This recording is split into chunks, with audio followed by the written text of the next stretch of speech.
So I'm out here in one of my gardens, and I just wanted to show you how I harvest a few of my herbs. So I have some lemon balm that's ready, and I'm gonna harvest it, and then I'll show you how I dry it and prepare it for teas. So here's my lemon balm, and these are the little shears that I use. I got those off Amazon.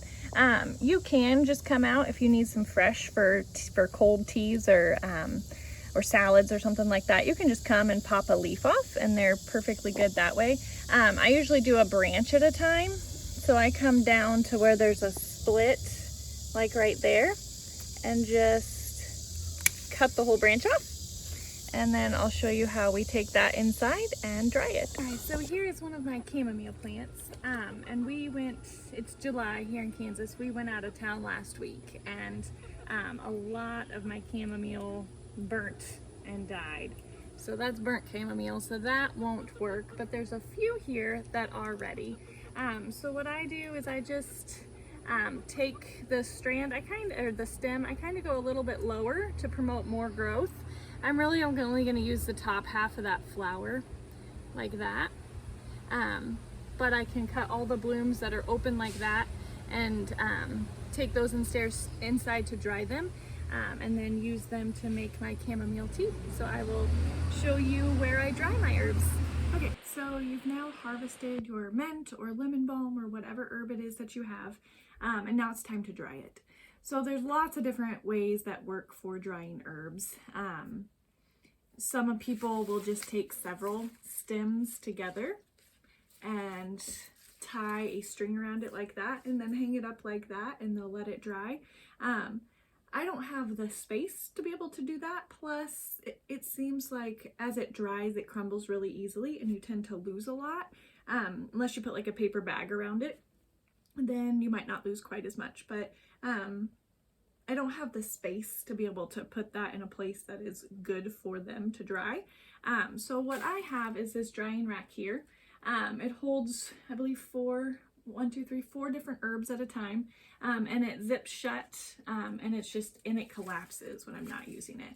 So it's summertime here in Kansas, so we are not doing school right now, so I hang it up in the schoolroom in the summer. So what I do, I'll take my branch. Here's my lemon balm. You can put the entire branch in there at a time and let it dry that way. But then you have to go through and individually pick it off, and it feel like your herbs crumble a lot when you do that.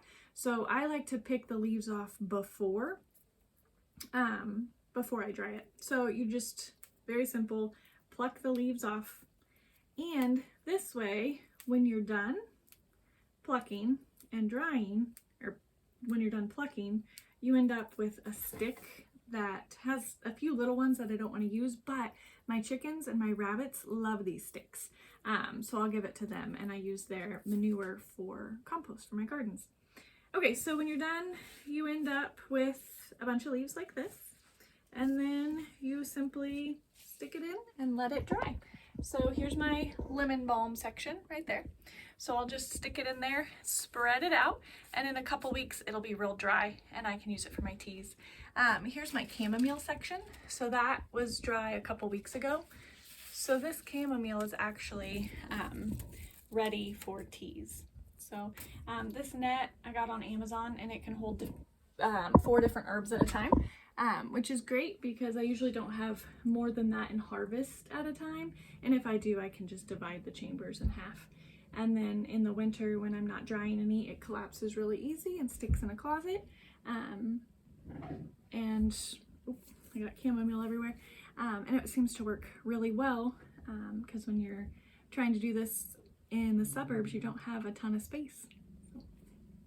Okay, so the last step after I have dried my herbs is to make teas out of them. So here is the lemon balm after it has dried.